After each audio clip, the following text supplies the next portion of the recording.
ایک بار ہارنے کا مطلب یہ نہیں کہ تم ہمیشہ کے لیے ہار گئے ہو. اس کا مطلب یہ نہیں کہ تم ہمیشہ کے لیے ہار مان لو. جاپان میں ایک رول ہوتا ہے کہ جب کوئی شیشے کا گلاس یا پلیٹ ٹوٹ جاتا ہے تو اسے ایکسپینسیو چیزوں کے ذریعے دوبارہ سے ریکنیکٹ کر کے جوڑ دیا جاتا ہے، اور وہ ایکسپینسیو چیزیں اس ٹوٹی ہوئی پلیٹ کی قدر اور بڑھا دیتی ہے.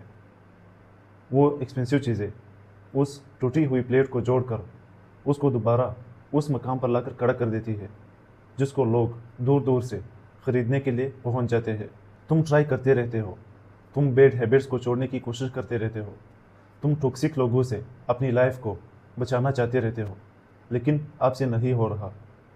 تو اس کا مطلب یہ نہیں کہ تم ٹرائی کرنا ہی چھوڑ دو. تم ان لوگوں کو یا ان ہیبٹس کو اپنی لائف پر اتنا فوکس دے رہے ہو جس کی وجہ سے تمہاری لائف 5 سال آگے جانے کے بجائے 5 سال پیچھے آ رہی ہے. اور ایز مائی پرسنل ایکسپیرینس، اگر تم ٹرائی کرتے رہتے ہو، تم ان بیڈ ہیبٹس کو اور ان ٹاکسک لوگوں کو اپنی لائف سے نکالنا چاہتے ہو، تو تمہارے پاس آلریڈی ایک مقصد موجود ہے جس کی وجہ سے تم ٹرائی کرتے رہتے ہو. اور یہی ٹرائی کرتے رہنا اس مقصد کو آپ کے پاس ایک دن ضرور لے کے آئے گی. اگر تم ٹرائی کرتے رہو تو اس درمیان میں آپ کے پاس ایک ایسی آئیڈیا آ جائے گی یا ایک ایسا ایکسپیرینس آ جائے گا جس کی وجہ سے تم ان بیڈ ہیبٹس کو یا ان ٹاکسک لوگوں کو چھوڑنے میں آپ کو بہت ہی زیادہ ایزینس فیل ہوگی.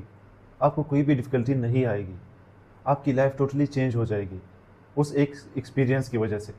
اور ایکسپیرینس ٹرائی کرنے سے ہی آتی ہے، نہ کہ صرف تھنکنگ کرنے سے.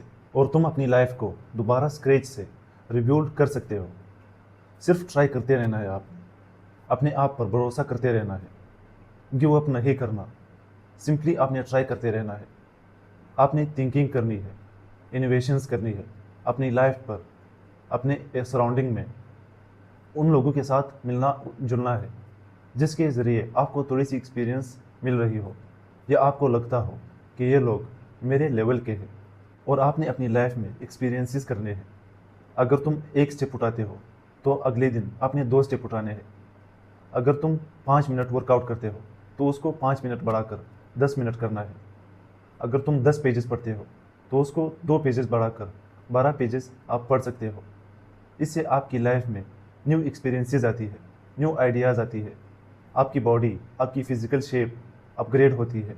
اگر تم ایک بار ٹوٹ چکے ہو تو اپنے آپ کو سمیٹ کر دوبارہ سے تم ریبیلڈ کر سکتے ہو.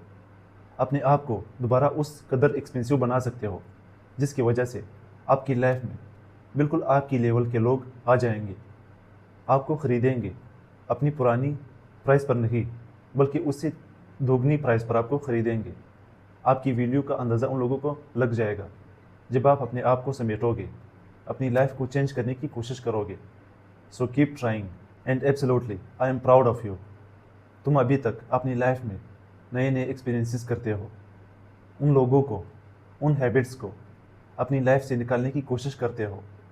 حالانکہ 99 سے 99% لوگ، 99.9% لوگ اپنی لائف میں نہ ٹرائی کرتے ہیں، نہ ٹاکسک لوگوں کو نکالنے کی کوشش کرتے ہیں، اور نہ ہی اپنے بیڈ ہیبٹس کو کنٹرول کرنے کی کوشش کرتے ہیں، بلکہ وہ اس کو اور بڑھاتے ہیں. تم نے فزیکل انوائرمنٹ کی نہیں بلکہ اپنے مینٹل انوائرمنٹ کی صفائی کرنی ہے.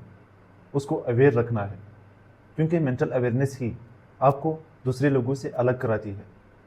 آپ نے اس کو نورش کرنا ہے، پریکٹس کرنی ہے اپنے اوپر، اور اپنے انوائرمنٹ کو کلین رکھنا ہے. اپنے اندر کے انوائرمنٹ کو، فزیکل انوائرمنٹ ٹھیک ہو جائے گی، وہ کلین ہو جائیں گی ساتھ ٹائم کے ساتھ. سو جب بھی تم اپنی لائف میں لاسٹ فیل کرو تو یہ یاد رکھو کہ مجھے تم پر فخر ہے، کیونکہ تم ٹرائی کرتے رہتے ہو. تمہارا سکس سینس ابھی تک یہ یاد رکھے ہوئے ہے کہ کس چیز کو ہم نے اپنی لائف میں انکلیوڈ کرنا ہے اور کس چیز کو اپنی لائف سے ایکسکلیوڈ کرنا ہے. اور زیادہ تر لوگ اس چیز سے بہت ہی انجان ہیں. That's it, and keep going, keep trying. Meet you in next video. Thank you.